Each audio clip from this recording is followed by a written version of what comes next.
નીરજસિંહ ગોધડી અમદાવાદ સમિતિ અત્યારે આપણે જે ચિલોરા વિસ્તારમાં જ્યાં પગપાળા સંઘ અહીંયા જે ભાવિ ભક્તો ભાદરવી પૂનમે અંબા માતાના દર્શન કરવા જતા હોય છે તો અહીંયા એમની ટીમ છે અને આ ટીમ વડે આપણે ચર્ચા કરીશું કે અહીંયા કઈ કઈ વ્યવસ્થા કરવામાં આવે છે અને કયા કયા લોકો કેટલા લોકો અહીંયા આવતા હોય કેટલા સમયથી આ જે આયોજન કરવામાં આવે છે તો આપણા જોડે છે આ ટીમના આગેવાનો તો આપણે ચર્ચા કરીશું.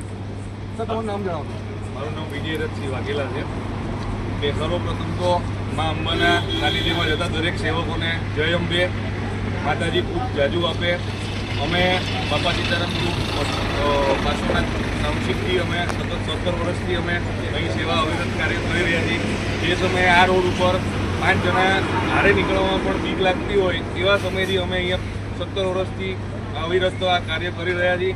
અને અહીંયા આવતા દરેક સેવકોને અમે સુવાની વ્યવસ્થા આપી છીએ, 2 ટાઈમ નાસ્તાની જમવાની વ્યવસ્થા આપી છીએ. ગરમા ગરમ નાસ્તો, રોજ નાસ્તાનો મેનુ બદલાતું હોય છે, જમવાનું મેનુ બદલાતું હોય, 2 શાક રોટલી તથા તેમને પહેરવા માટે વરસાદથી બચવા માટે રેનકોટ ફાળવવામાં આવે છે અને સૂવા માટેની સારી વ્યવસ્થા કરી આપવામાં આવેલી છે.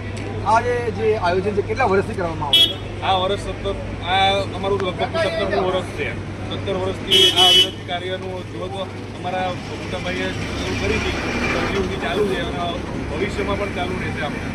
આમાં તમે જણાવશો કેટલા ભાવિ ભક્તો દરરોજના આવતા જતા હોય છે? લગભગ ભાવિ ભક્તોમાં તો કહી શકીએ તો લગભગ 500થી 1000 માણસની આજુબાજુમાં તો હોય જ છે.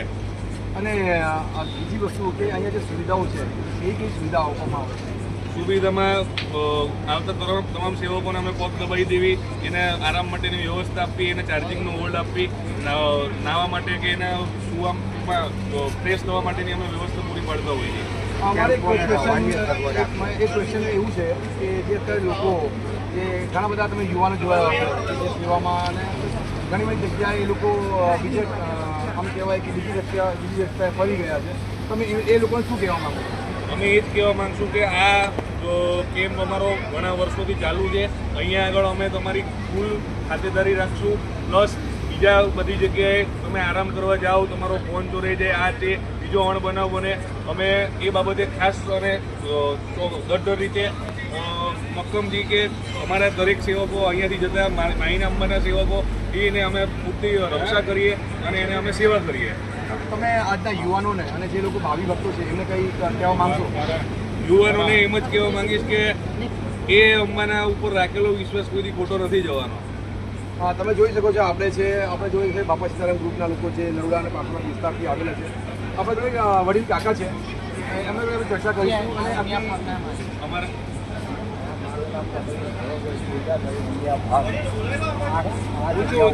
દરેક સુવિધા મળે. કેમ્પ આવવાની, રસોઈ કરી ખાવાની, નાવા ધોવાની, સગવડો આપણે 40 વર્ષથી આપણે 40 બીજો નંબર. એના પહેલાં બીજા આવ્યા એમને થોડો વર્ષ ચલાવ્યા, 17 વર્ષથી ચાલો કેમ્પ ચલાવ્યા. દરેક સુવિધા એમના પાસે ગ્રુપ મોટું છે એટલે માણસો બહુ કાફી છે. એ તમે આ જે ગ્રુપ છે એને કંઈ કહેવા માંગશો? ગ્રુપ બહુ ધન્યવાદ. તમે જોઈ શકો છો આપણે જે કાકા હતા જેમને અત્યારે જે ગ્રુપ ચલાવી રહ્યું છે એમને શુભેચ્છા પાઠવે છે. અને આપણા જોડે છે આ બધા જે યુવાનો છે અને તમે જોઈ શકો કે નાના બાળકો પણ અહીંયા ઉપસ્થિત છે અને આ સેવા આપતા હોય છે. અમારા પાસોના ટાઉનશીપથી લગભગ કોઈ વ્યક્તિ એવું નહીં હોય કે અહીંયા સેવા આપવા નહીં આવતું હોય. તમામ અમારા સાથી મિત્રો, અમારા મિત્રો દરેક વ્યક્તિ અહીંયા સેવા આપવા આવે છે. અને છેલ્લા દિવસે પૂનમના દિવસે જ્યારે અહીંયાથી ગિયોડ પદયાત્રીઓ હાલતા જાય ત્યારે અમે એને ગરબાનું આયોજન કરી દેવી છીએ, નાસ્તાનું આયોજન કરી દેવી છીએ. તમે જોઈ શકો છો આપણા જોડે છે બધા યુવાનો બાળકો જે તમે જોઈ શકો છો આ બધા જે ટીમ ઊભી છે એ લોકોએ સારું પહેલ તમે કીધું પાસોના ટાઉનશીપ વડે કરવામાં આવ્યું કેમ્પ વડે આ જે આયોજન કરવામાં આવ્યું. હું નીરજસિંહ ગોધડી અમદાવાદ સમિતિ જય હિન્દ જય ભારત.